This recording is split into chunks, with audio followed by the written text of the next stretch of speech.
नमस्कार दोस्तों। आज के हमारे इस वीडियो में हम आप सबके लिए षटतिला एकादशी व्रत कथा लेकर आए हैं। यह कथा भगवान श्री हरि विष्णु ने नारद जी से कही थी। एक समय पृथ्वी लोक पर एक ब्राह्मणी रहती थी। वह हमेशा व्रत पूजन किया करती थी, परंतु दान आदि उसने कभी भी नहीं किया था। एक बार उसने 1 माह तक व्रत किया। उसका शरीर अति दुर्बल हो गया। तब भगवान हरि ने सोचा, इस ब्राह्मणी ने व्रत आदि से शरीर शुद्ध कर लिया है, जिससे इसे वैकुंठ की प्राप्ति हो जाएगी, परंतु इसने अभी तक किसी अन्य आदि का दान नहीं किया है, जिससे इसकी मुक्ति होना कठिन है। ऐसा सोचकर भगवान हरि ने एक भिखारी का रूप लिया। उस ब्राह्मणी के पास गए और भिक्षा मांगने लगे। ब्राह्मणी बोली, आप कौन हैं?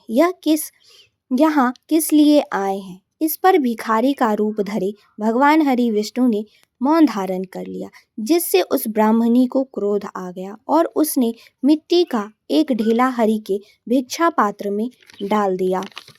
भगवान विष्णु उसे लेकर वैकुंठ आ गए। कुछ समय बाद उस ब्राह्मणी की मृत्यु हो गई। मिट्टी का दान करने के कारण उसे स्वर्ग में एक महल मिला। जैसे ही वह महल में गई तब हैरान हो गई। उस महल में कुछ भी नहीं था। तब वह श्री हरि के पास गई और बोली, भगवान, मैंने तो आपका व्रत पूजन आदि किया है, परंतु फिर भी मेरे घर में अन्न वस्त्र आदि से शून्य है। क्यों?